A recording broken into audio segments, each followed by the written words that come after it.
Amen. Et vous aussi. Quand on entend quelqu'un, c'est qu'il est vivant. Le Seigneur veut se révéler encore au travers de sa parole ce matin. Il veut parler à nos cœurs, non seulement à vous, mais aussi à moi. Amen à tous ceux qui sont là et qui ont deux oreilles pour entendre. Et tout de suite, on va lire le verset d'introduction, enfin les versets d'introduction.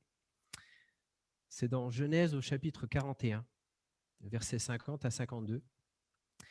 Il nous est dit, avant la première année de famine, il naquit à Joseph 2 fils, que lui enfanta Asnath, fille de Potiphéra, prêtre d'On. Joseph donna au premier-né le nom de Manassé, car, dit-il, Dieu m'a fait oublier toute ma peine et la maison de mon père.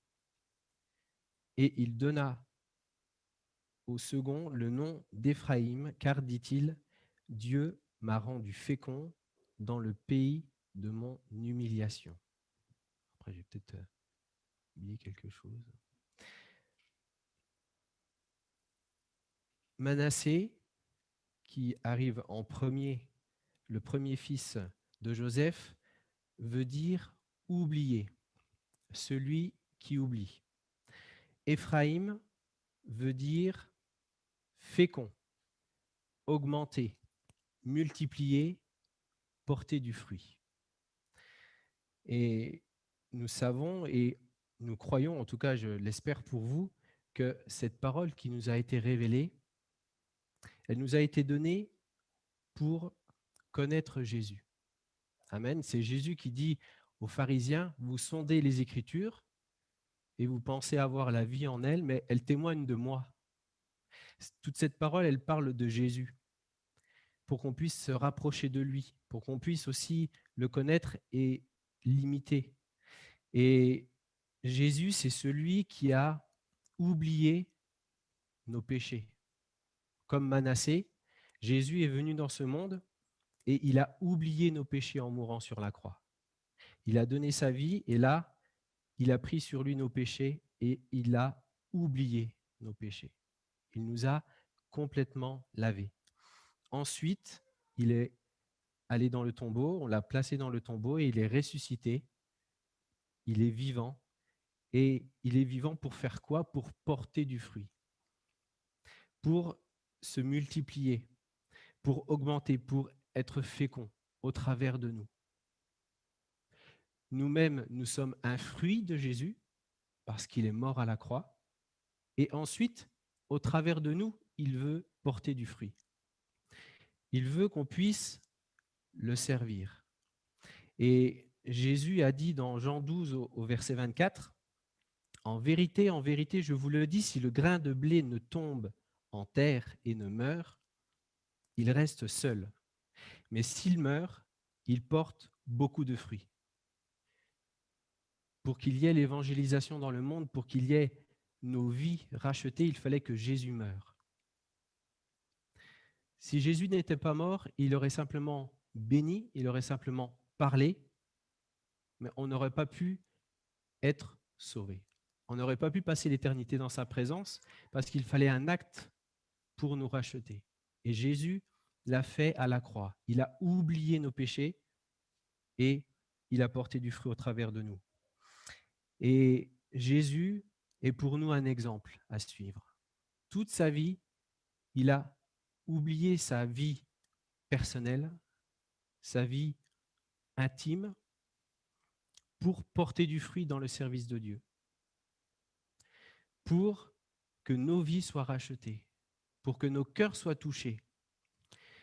Et toute sa vie, c'est un exemple pour nous. Alors, on ne veut pas faire du mimétisme, comme jeûner 40 jours dans le désert, on ne veut pas aller à Jérusalem, se faire baptiser dans le Jourdain à 30 ans, etc. Mais l'état d'esprit, la mentalité de Jésus, on veut l'avoir. Parce que Jésus a pris notre place sur la croix, il a oublié nos péchés et on veut, comme lui, porter du fruit. Est-ce que c'est votre désir ce matin? Amen. Et je sais que pour cette Église et pour moi-même, l'évangélisation, c'est quelque chose de très important. On a ça à cœur. Et merci Seigneur parce qu'il nous le met à cœur. Et parfois, on a des difficultés à prendre du terrain à l'ennemi et il y a certains blocages dans nos vies et Jésus voudrait nous enlever ces blocages. Amen. On l'a entendu ce matin et depuis quelques jours, le Seigneur prépare nos cœurs pour ça. Et il veut qu'on puisse évangéliser efficacement. Il veut qu'on puisse vraiment porter du fruit. Et pour porter du fruit, il nous faut nous aussi oublier. Si Jésus à la croix a oublié nos péchés, s'il est ressuscité vivant pour qu'on puisse porter du fruit, à nous aussi de prendre position et d'oublier certaines choses dans nos vies pour pouvoir avancer, pour porter du fruit à sa gloire. Il y a plusieurs choses à abandonner et toutes ces choses font partie de notre passé. C'est-à-dire qu'aujourd'hui, on peut décider et aller de l'avant. Par contre, pour faire ça, il faut vraiment s'arrêter, mettre un temps où on est là au pied de la croix finalement et dire « je laisse mon passé entre guillemets derrière moi pour pouvoir avancer ». Parce que certains, et moi-même parfois, on essaye d'avancer, on essaye de porter du fruit, mais il y a des choses qui nous retiennent. Il y a des choses qui nous empêchent de pleinement porter du fruit. Il y a la première chose qu'on va voir sur la diapo. J'ai mis des images pour que ce soit un peu plus parlant. Donc ça, c'est la première. Est-ce qu'on a la diapo avec le seau?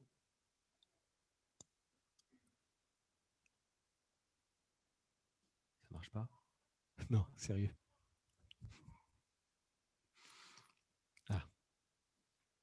Voilà. Est-ce que vous voyez tous ce que c'est? Un seau percé. D'accord. Ce seau peut représenter nos vies avec le péché. Dieu veut se servir de nous comme un seau, mais à cause du péché, l'eau qu'elle peut contenir part. D'accord? Est-ce que vous comprenez l'image? On aurait pu mettre d'autres images, hein, mais voilà, j'ai trouvé cette image-là. Et à cause du péché, il y a des fuites dans nos vies. On ne peut pas réellement produire du fruit. Et avant de passer à ce qui a marqué après dans la diapositive, Jésus nous rappelle le péché, en tout cas le fruit du péché. Ce sont les mauvaises pensées, la prostitution, le meurtre, l'adultère, la cupidité, la méchanceté, la fraude, le dérèglement, le regard envieux, la calomnie, les insultes, l'orgueil et l'absence de bon sens. Ça, c'est dans Marc au chapitre 7, versets 21 et 22 pour ceux qui prennent des notes. Et Jésus veut vraiment qu'on puisse dans nos vies, parce que parfois on s'est converti, mais entre guillemets pas totalement, on n'a pas tout donné à Jésus, on a gardé certaines choses qui sont cachées peut-être aux yeux des frères et sœurs, ou peut-être qu'avec le temps, on n'a pas veillé sur notre cœur et des choses sont venues en nous et elles sont encore là.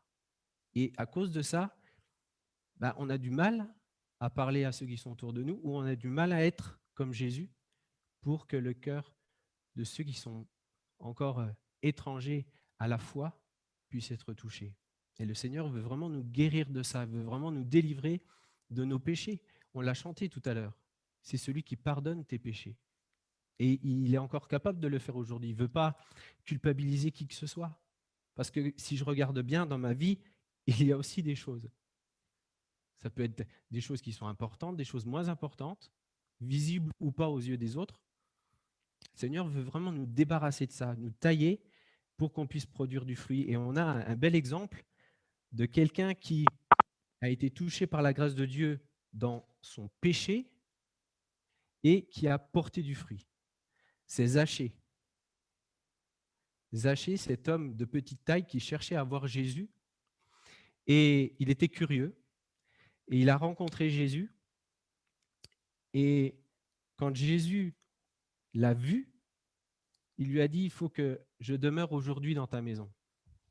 Jésus savait très bien ce qu'il avait à faire. Il voulait toucher son cœur et il voulait toucher les personnes qui sont autour. Regardez comment. Au verset 8, quand Jésus est dans la maison de Zachée, quand ils ont eu un entretien ensemble, quand le cœur de Zachée a été touché, mais Zachée, debout devant le Seigneur, lui dit « Voici, Seigneur, je donne aux pauvres la moitié de mes biens, et si j'ai fait du tort de quelque chose à quelqu'un, je lui rends le quadruple. » Vous imaginez l'impact que ça a fait? Non seulement sa vie est touchée à Zachée, mais la vie de ceux qui sont autour aussi. Cet homme qui certainement, comme d'autres, gardait de l'argent en plus parce qu'il collectait l'impôt, là, il réalise que dans sa vie, il y a un problème et Jésus vient faire, entre guillemets, du ménage dans son cœur et il réalise qu'il a été voleur. Alors du coup, il dit, Seigneur, mais maintenant, j'abandonne ça. J'abandonne ce péché et je répare. Et bien souvent dans nos vies, on veut ou pas abandonner et parfois on peut réparer et on ne le fait pas. Et le Seigneur nous encourage aussi au travers de ce texte à réparer quand c'est possible. Et on voit que ce voleur, eh ben, il a donné la moitié de ses biens et il a donné 4 fois plus à chaque personne. Vous vous rendez compte, les personnes qui reçoivent? Alors ils peuvent se dire, oui, Dieu m'a béni, mais il y a quand même quelque chose dans le cœur de cet homme qui s'est passé. Et aujourd'hui encore, le Seigneur veut faire ça.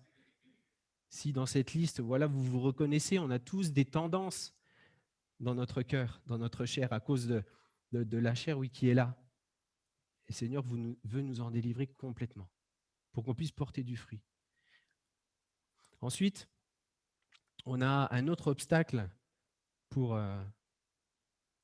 évangéliser, et c'est la deuxième diapo, si elle veut bien passer. Non.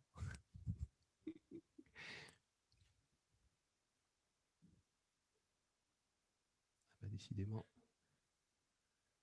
la technique est un peu comme moi, elle est un peu longue. C'est dommage. Est-ce que vous voyez ce que c'est? Un lance-pierre. Non, c'est pas un lance-pierre. C'est pas un lance-pierre. En fait, c'est quelqu'un qui a une béquille, qui ne peut pas marcher comme il faut parce qu'il a un plâtre. Il a un plâtre au niveau du bras, de la tête. Enfin, voilà, il a un bandeau sur la tête.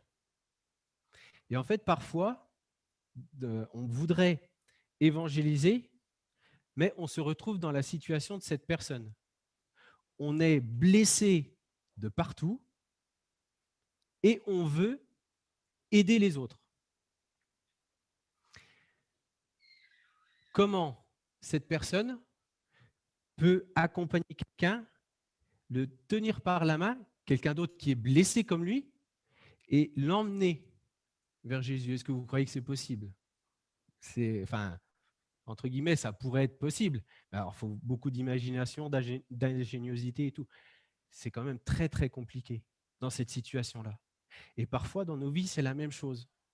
Dans nos vies, on garde des souffrances, des blessures, des douleurs à cause des offenses qu'on nous a faites, que ce soit les frères et sœurs, que ce soit ceux qui ne connaissent pas le Seigneur, que ce soit des paroles, que ce soit des actes. Et c'est là dans notre cœur, et à cause de ça, on est blessé. Et à cause de ça aussi, on ne peut pas réellement porter du fruit.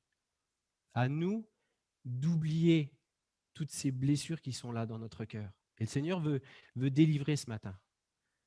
Sa parole, elle est efficace et elle est vivante. Elle veut agir. Le Seigneur veut vraiment changer ces choses, guérir pour nous relever, pour nous restaurer et nous aider à parler de lui, à accompagner quelqu'un jusque vers Jésus. Il y a quelqu'un dans la parole de Dieu qui a fait cette prière parce qu'en fait, pour oublier, il n'y a pas énormément de choses à faire. Hein. C'est juste venir vers Jésus au pied de la croix. Aujourd'hui, avant, il n'y avait pas la croix. Il fallait juste invoquer.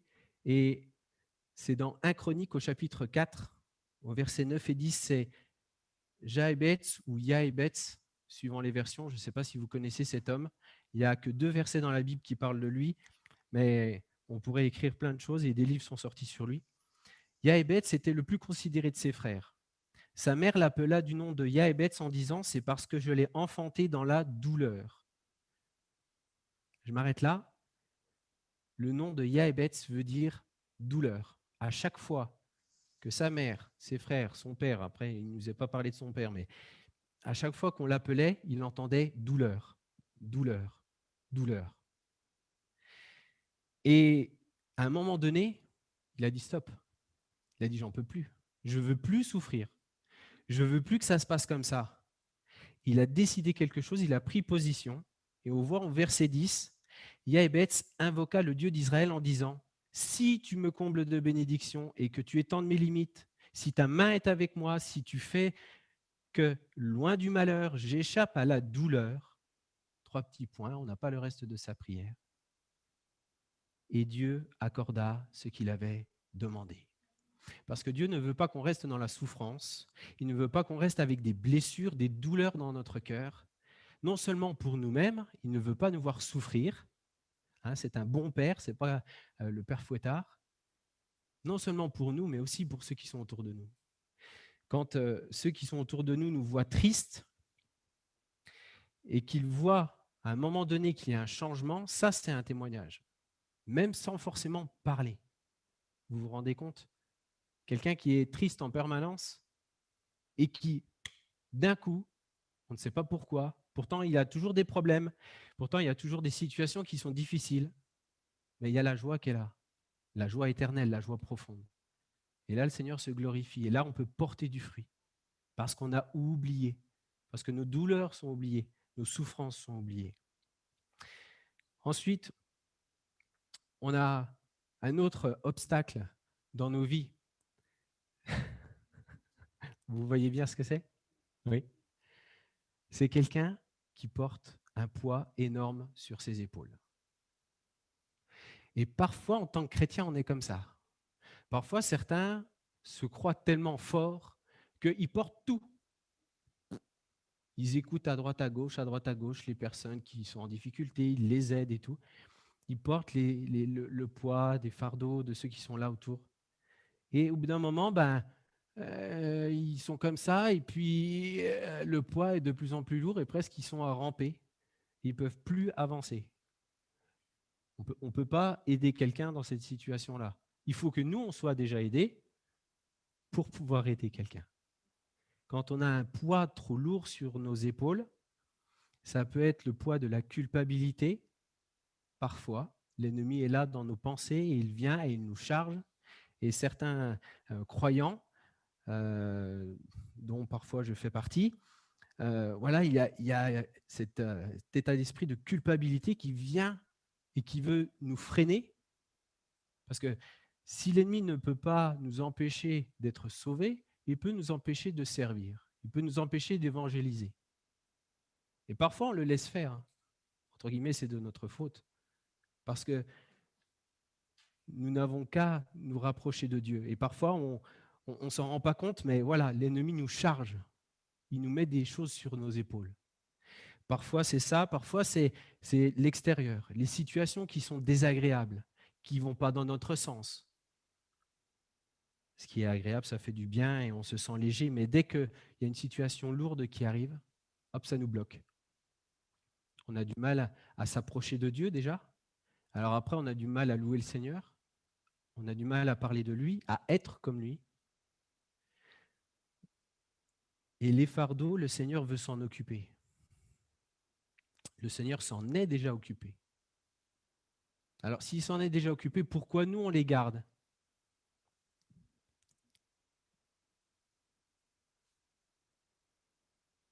Parce que finalement, on n'est pas si intelligent que ça. Parfois, on croit qu'on peut y arriver, mais non.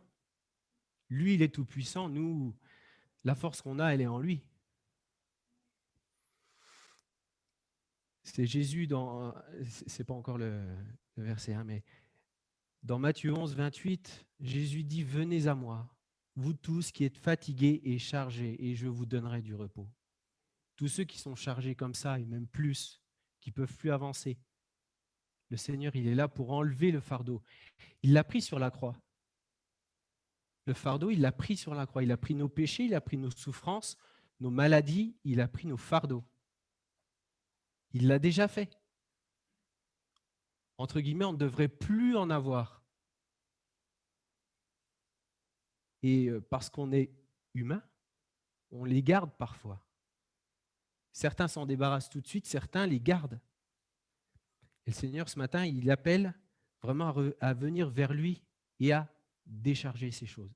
Et à les laisser, à les abandonner, à les oublier pour pouvoir aller plus loin. Il y a quelqu'un qui avait un fardeau dans son cœur, une impossibilité que Dieu avait permise. C'est Anne. Vous connaissez ? Anne était stérile. Elle ne pouvait pas avoir d'enfant. Et la Bible nous dit que c'est Dieu qui a permis ça. Dans 1 Samuel, au chapitre 1 et au verset 11, à un moment donné, pareil là, elle a dit « stop ». Elle a dit « Seigneur, j'en peux plus de ce fardeau ». Dans le peuple d'Israël, d'avoir des enfants, c'était une bénédiction. Et ceux qui ne pouvaient pas avoir d'enfants, c'est comme si dans leur vie, il y avait un problème. Alors, elle n'était pas bien. Et en plus, les femmes pensaient que, au travers d'elle, le Messie pouvait venir. Le Messie était promis depuis la Genèse. Il a été promis à Abraham, Isaac et Jacob. Il va naître d'une femme et toutes les femmes pouvaient penser qu'elle porterait le sauveur du monde.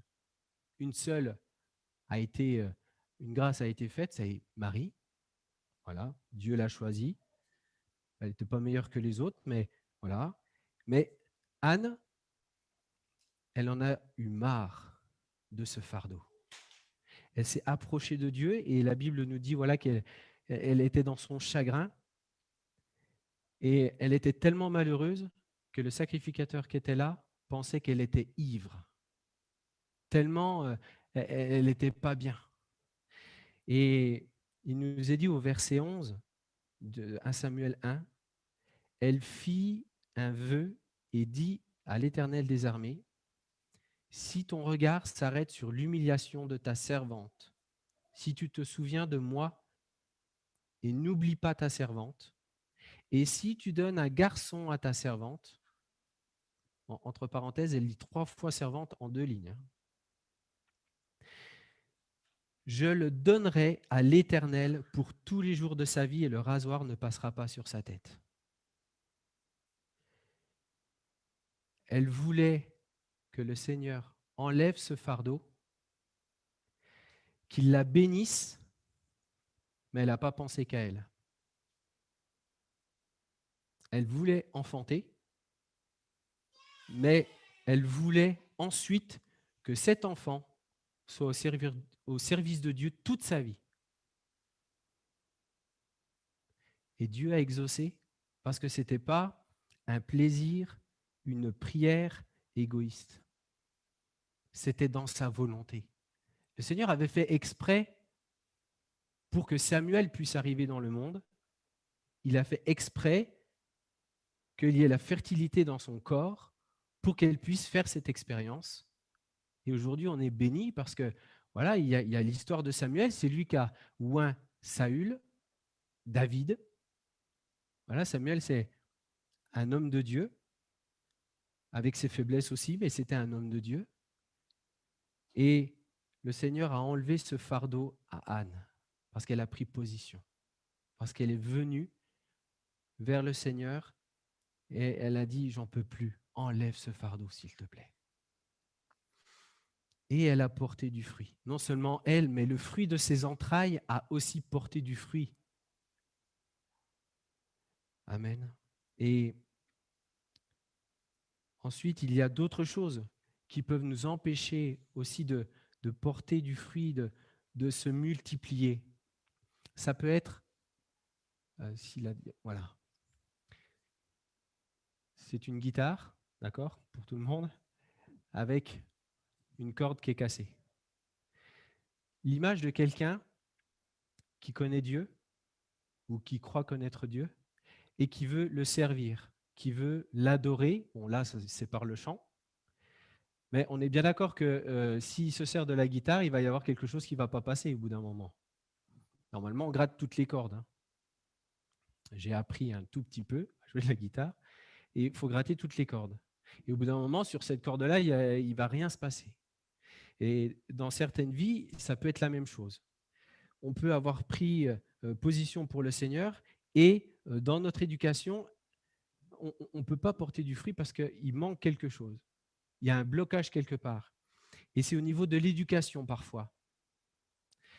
Non pas que l'éducation soit complètement mauvaise, mais certaines personnes, dans le contexte familial, dans le contexte national, et là c'est au niveau de la diapo, ça peut être la haine ou le mépris de certaines personnes. Moi, je sais que dans ma famille, quand j'étais petit, avant ma conversion, dans ma famille, il y avait de la haine, il y avait du mépris pour une certaine partie de la population mondiale. Et si j'avais gardé ces choses, je ne pourrais pas être en bonne relation avec ces personnes parce que j'aurais gardé, entre guillemets, l'héritage que j'ai reçu de ma famille ou au niveau national, parce que parfois, c'est vraiment national. Si moi, on me déplace, on me met en Afrique ou en Amérique ou en Asie, je dis, bah, les Français, c'est les meilleurs, vous êtes qui alors que non, on est juste différents les uns des autres, pas meilleurs les uns que les autres. Après, parfois, il y a des choses qui sont plus impressionnantes que d'autres, mais et parfois, on est bloqué dans l'éducation qu'on a reçue et ça peut empêcher parfois de parler du Seigneur. Des choses qui sont dites, répétées en permanence dans notre vie depuis notre enfance ou voilà, avec les collègues, avec l'ambiance qu'il y a autour de nous. Et il y a un exemple dans la parole de Dieu, c'est un exemple bon, normalement que vous connaissez, c'est l'apôtre Pierre. Bon, vous le connaissez, l'apôtre Pierre, rassurez-moi. Pierre, le Seigneur, Jésus lui a dit, c'est toi qui as les clés du royaume. Vous vous souvenez? C'est lui qui va ouvrir le royaume voilà, aux Samaritains, à Israël et aux nations. Et Pierre avait un problème dans sa mentalité, dans son éducation qu'il avait reçue, c'est que ceux qui n'étaient pas juifs étaient perdus d'office. Pourtant, Jésus est venu pour son peuple et pour toutes les nations, pour sauver le monde entier. Si le monde entier se tourne vers lui, bien entendu. Après, ce n'est pas automatique, hein, il y a quand même une démarche à faire. Lui, il a fait sa part, à nous de faire la nôtre. Mais le Seigneur est venu pour sauver l'humanité tout entière. En premier, Israël et ensuite les nations. Mais Pierre, lui, était resté sur Israël. Il avait entendu Israël, Israël, Israël. Que ça. Donc Israël était bien, presque il n'y avait pas besoin de salut. Et pour les autres, de toute façon, ça ne sert à rien de leur parler puisqu'ils sont perdus. Et il y a eu la crucifixion de Jésus, il y a eu la résurrection, il y a eu l'ascension, il y a eu la Pentecôte, que Pierre a vécu avec les 119 autres disciples qui étaient réunis dans la chambre haute, parce qu'ils persévéraient dans la prière tous ensemble, ils étaient unis. Et là, le Seigneur n'avait pas encore ouvert les portes pour les nations. C'était encore que le peuple d'Israël. Pierre s'est levé après la Pentecôte, 3000 âmes se sont converties d'un coup en Israël. Et quelques temps plus tard, dans Acte 10, il nous est parlé d'un certain Corneille. Corneille qui n'était pas juif, qui faisait partie des nations. Et le Seigneur a travaillé son cœur parce qu'il le craignait. Corneille craignait Dieu. mais il ne le connaissait pas réellement. Il n'avait pas vraiment fait une expérience avec lui. Il ne s'était pas approché de lui, il n'avait pas cru réellement en Jésus, en l'œuvre de la croix et de la résurrection. Et Dieu voulait se servir de Pierre. Le problème, c'est qu'entre Pierre et Corneille, il y a un écart. Pierre est juif, Corneille est païen, et pour Pierre, ce n'est pas possible.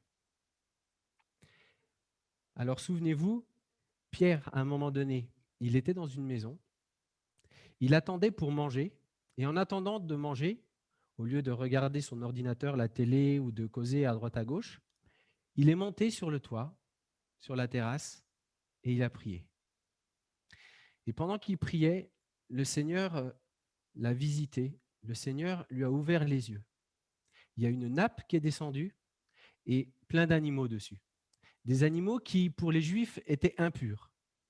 Des animaux qu'il ne fallait pas consommer, parce que Dieu, dans sa loi, l'avait décrété. C'est Dieu qui l'avait dit.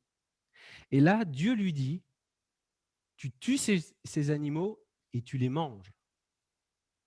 Ah, Pierre, il dit non. Hey, ça va pas. Tu as dit dans ta parole qu'il ne fallait pas faire ça. Et par 3 fois, Dieu lui a dit, tue et mange. Et au bout de la 3e fois, d'ailleurs 3 fois, c'est souvent avec Pierre, parce que bon, il a du mal, hein. Mais on est comme ça aussi, hein. Le Seigneur, souvent, il est obligé de répéter les choses pour que ça rentre vraiment au fond de notre cœur et qu'on puisse faire les choses. Et au bout de la 3e fois,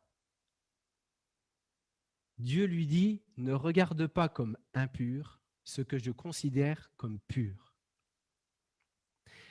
Et à partir de ce moment-là, Dieu a débloqué Pierre pour qu'il puisse parler à ceux qui sont dans les nations. Son cœur était fermé jusqu'à ce moment-là, et à partir de la vision de cette nappe, pour servir Dieu correctement, jusque dans les nations, Dieu l'a touché parce qu'il s'était approché de lui.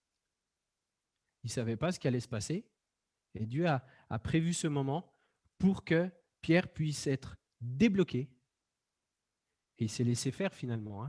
Voilà, il a résisté un peu, mais au bout d'un moment, il s'est laissé faire, et des gens de la maison de Corneille sont venus le chercher pour qu'il puisse aller chez quelqu'un qui est impur, chez quelqu'un qui ne connaît pas le Seigneur.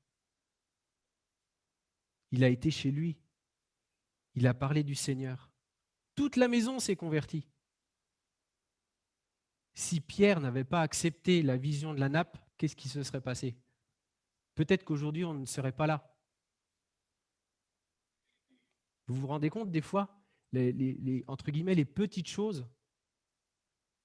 Non, c'est des choses qui sont tellement importantes. Et des fois, on a besoin que le Seigneur vienne nous débloquer par rapport à certaines choses qu'on a entendues, répétées, des choses et qui nous bloquent. Et ça, on peut le faire que dans sa présence. Le Seigneur veut nous attirer à lui et nous débloquer. Ensuite, on a une autre sorte d'éducation, et c'est une éducation religieuse.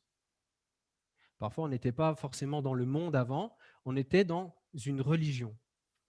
Et on essayait de gagner notre salut par nos actes, nos œuvres, voilà, nos mérites. Et des gens qui sont là avec la loi de Dieu, qui sont là, il ne faut pas faire ça, il ne faut pas faire ça, il ne faut pas faire ça. Alors c'est sûr que Dieu, dans sa bonté, nous a donné des limites, nous a donné un cadre, mais on ne vit pas pour ce cadre, c'est le cadre qui a été donné pour nous. Et Dieu veut nous donner la vie pour rester dans ce cadre, pour nous protéger. Et parfois, on est tellement avec les lois, avec cette parole, sans amour, qu'on devient légaliste, qu'avec les versets, on est capable de tuer quelqu'un.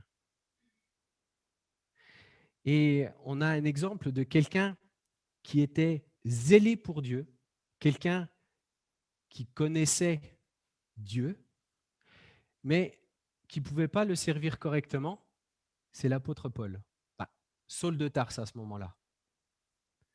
Saul de Tarse a persécuté l'Église. à cause de cette religion, à cause de ce qu'il pensait de la parole de Dieu, de ce qu'on lui avait inculqué, de l'éducation religieuse qu'il avait reçue. Et il a fallu que sur le chemin de Damas, là où il allait encore persécuter les chrétiens, Jésus se révèle à lui dans une lumière. Il l'a interpellé, il l'a arrêté sur ce chemin. Et là, Jésus lui parle directement. Tu me persécutes, tu me fais du mal, et tu fais du mal à ceux qui m'appartiennent. Et là, Paul, il ne sait plus où il en est. Qu'est-ce qui se passe? Voilà, toute cette éducation, à ce moment-là, Jésus est venu la balayer. Et pour que ce soit réel et profond, il a été plongé dans les ténèbres. Ses yeux n'ont pas pu voir pendant un certain temps. On l'a amené vers un frère qui a prié pour lui pour qu'il recouvre la vue. Et il a entendu parler de Jésus. Et après, il a pu apporter la grâce de Dieu. Au lieu d'apporter la loi qui condamne, il a parlé de la loi, mais il a apporté la bonne nouvelle, celle de Jésus-Christ qui est venu pour sauver toute l'humanité. Et parfois, c'est ça, c'est notre éducation qui nous empêche d'avancer. On a aussi une autre chose qui nous empêche parfois de porter du fruit dans l'évangélisation. Ce sont nos victoires. J'ai mis un pistolet pour ceux qui aiment bien se battre, c'est surtout les garçons en général. Et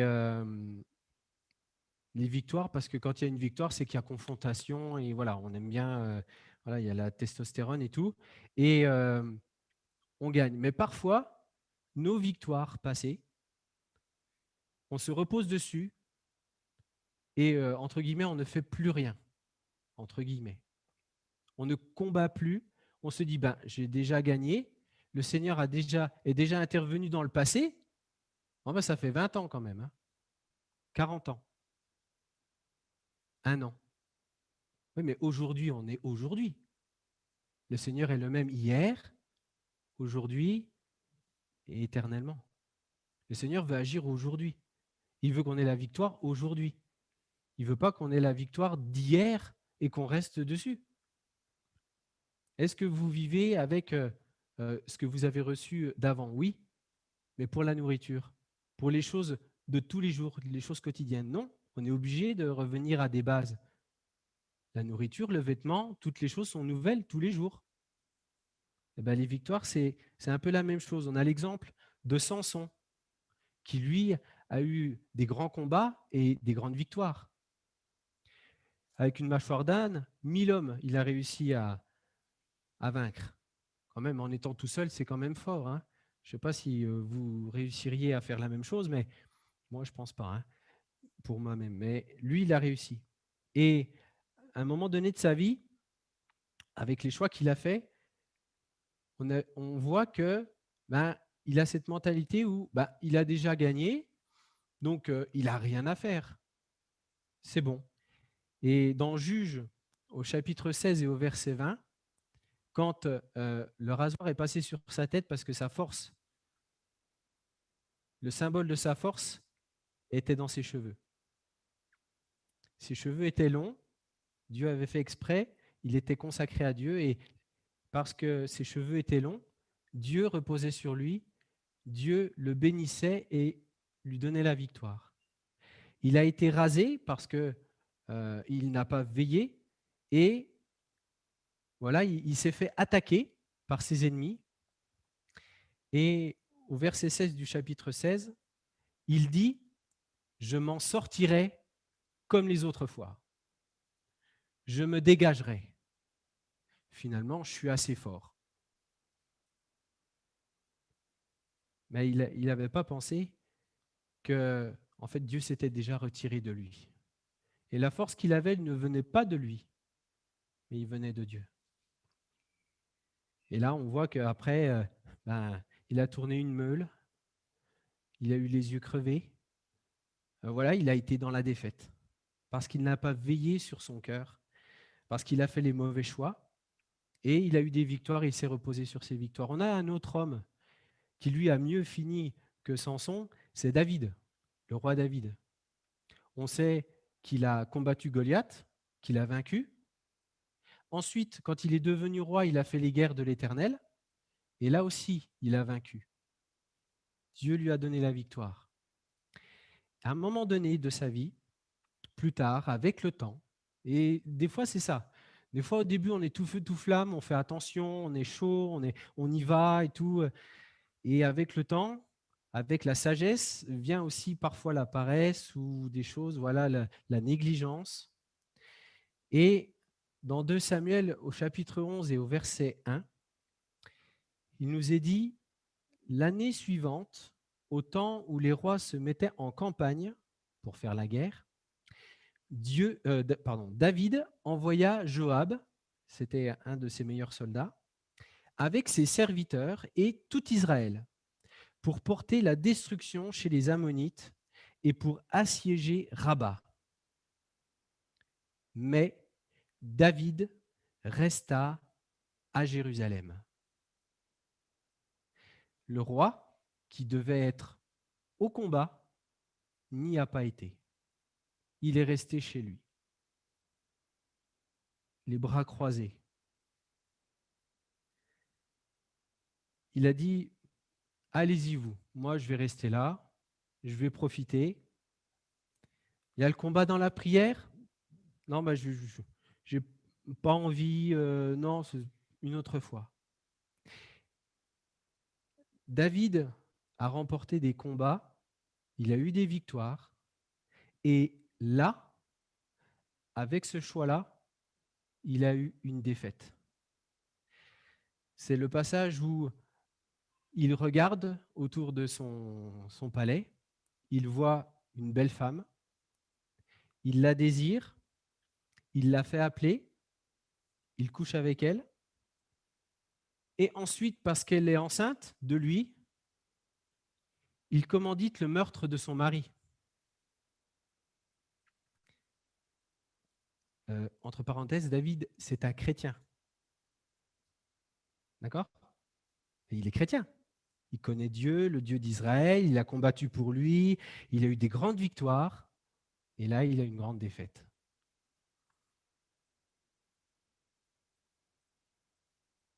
Parce qu'il ne sait pas, il n'était pas au bon endroit au bon moment. Lui non plus n'a pas veillé à ce moment-là. Ensuite, il s'est repenti. Le prophète Nathan est venu, il lui a parlé de la part du Seigneur, et il a constaté qu'il y avait ce péché-là, cette désobéissance, cette négligence, et il est revenu à Dieu. Et après, il a pu continuer sa vie. Il a pu continuer à avoir les victoires pour l'Éternel. Heureusement qu'il ne s'est pas arrêté là, David. Et le Seigneur, voilà, il veut nous emmener encore plus loin et il veut nous encourager ce matin, tous ensemble. Peu importe le domaine dans lequel on a peut-être des obstacles, le Seigneur veut nous encourager à être transformés. Il veut nous encourager à venir vers lui pour être débarrassés, pour oublier notre vie passée, pour qu'on puisse porter vraiment du fruit.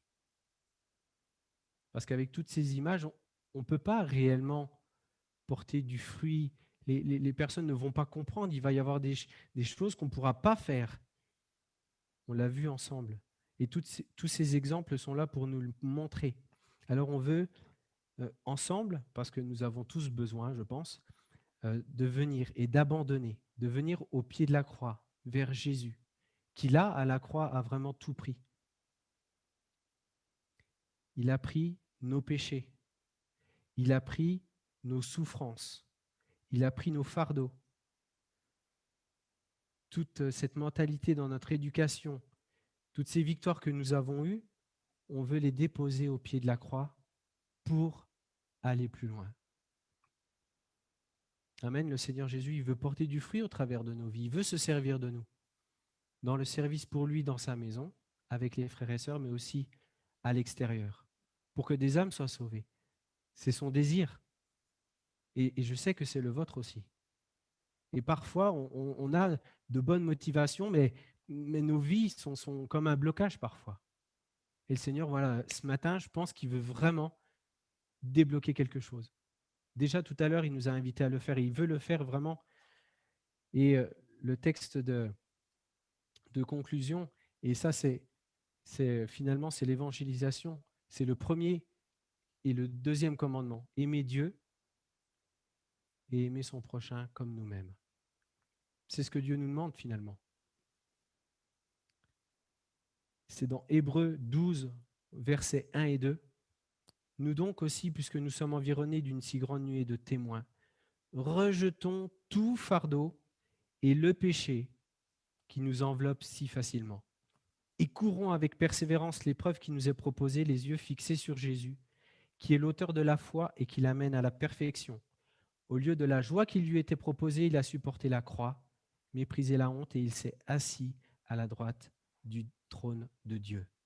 Amen. Si on veut avoir la victoire, il nous faut avoir les yeux fixés sur Jésus et comme le Seigneur nous l'a dit au travers de notre frère déjà, fixer les yeux sur Jésus, déjà il faut déjà détourner nos yeux de quelque chose. Et ça en fait partie, ces choses. Il faut oublier ces choses. Il faut qu'on puisse les mettre de côté, vraiment les abandonner au pied du Seigneur pour pouvoir aller plus loin. Parce que sinon, on va stagner. Et si on stagne, on ne va pas être bien. On va chercher des petits plaisirs à droite à gauche, mais finalement, on ne sera pas rassasié. Et le Seigneur veut nous combler. Il veut nous donner une vie abondante. Il veut nous faire porter du fruit, comme lui, il a porté du fruit. Par contre, il faut oublier ces choses. Amen. Amen. Seigneur, tous ensemble, on veut venir au pied de la croix parce que Seigneur Jésus, nous voulons te servir. Seigneur, tu as touché notre cœur, tu es venu nous chercher, nous sauver, Seigneur, là où nous étions. Seigneur, on veut te remercier pour ce salut que tu nous as donné. Et Seigneur, on veut, Seigneur, porter la bonne nouvelle partout. Seigneur Jésus, on veut parler de toi. Mais Seigneur, dans nos vies, parfois, il y a des choses, Seigneur, qui sont là comme des obstacles. Et ce matin, Seigneur, tous ensemble, on veut venir vers toi. On veut élever la voix. Seigneur Jésus, et te demander ta grâce. Seigneur, pour nos péchés qui sont là encore dans nos vies. Seigneur, que tu puisses nous en débarrasser. Seigneur Jésus, on veut te les laisser. Seigneur, afin qu'on puisse, Seigneur Jésus, être comme toi, te ressembler, te suivre, Seigneur. Mon Dieu, que ces souffrances du passé ne puissent pas nous empêcher d'aller de l'avant. Seigneur Jésus, on veut être guéri de ces choses. Seigneur, tu es celui qui passe un baume sur le cœur. Seigneur Jésus, qui enlève, Seigneur, la douleur. Mon Dieu, c'est toi qui as enlevé, Seigneur Jésus, le fardeau, Seigneur, qui peut peser sur nos épaules. Seigneur Jésus, à la croix, tu l'as fait. Alors, Seigneur Jésus, on veut déposer, Seigneur, notre vie, Seigneur Jésus, notre éducation, Seigneur Jésus, ce qui est de travers, Seigneur Jésus, dans notre cœur. Mon Dieu, et toutes ces victoires passées, toutes ces bonnes choses que tu nous as données, Seigneur, parce qu'aujourd'hui, nous avons d'autres défis. Aujourd'hui, il y a une vie à vivre, Seigneur, et on ne veut pas la vivre avec ce que tu nous as donné avant. Mais Seigneur, vraiment, aujourd'hui, on veut prendre de toi. On veut, Seigneur Jésus, être attaché à toi, être ancré en toi, dans ta présence, dans ta parole, Seigneur Jésus. Merci, mon Dieu, parce que tu viens délivrer ton peuple. Seigneur Jésus, tu viens briser les chaînes. Seigneur Jésus, merci parce que tu viens délivrer, tu viens guérir et relever. Seigneur Jésus, on veut bénir ton nom. Seigneur Jésus, étends ta main. Seigneur, que ton esprit fasse son œuvre. Seigneur Jésus, parce que tu veux te servir de nos vies pour te glorifier. Seigneur Jésus, non pas simplement au milieu de nous, mais autour de nous. Seigneur, que cette lumière puisse briller. Seigneur, non seulement dans nos paroles, mais dans nos actes aussi, dans notre comportement, dans le fruit, Seigneur Jésus. Alors aide-nous, Seigneur. Viens Seigneur Jésus, nous transformer, Seigneur, pour être à ton image. Jésus, merci. Merci pour ta bonté, ta présence, Seigneur. Gloire à ton nom, Jésus. Alléluia, Jésus. Merci pour ta parole. Merci pour ta bonté, Seigneur Jésus. Tu es roi.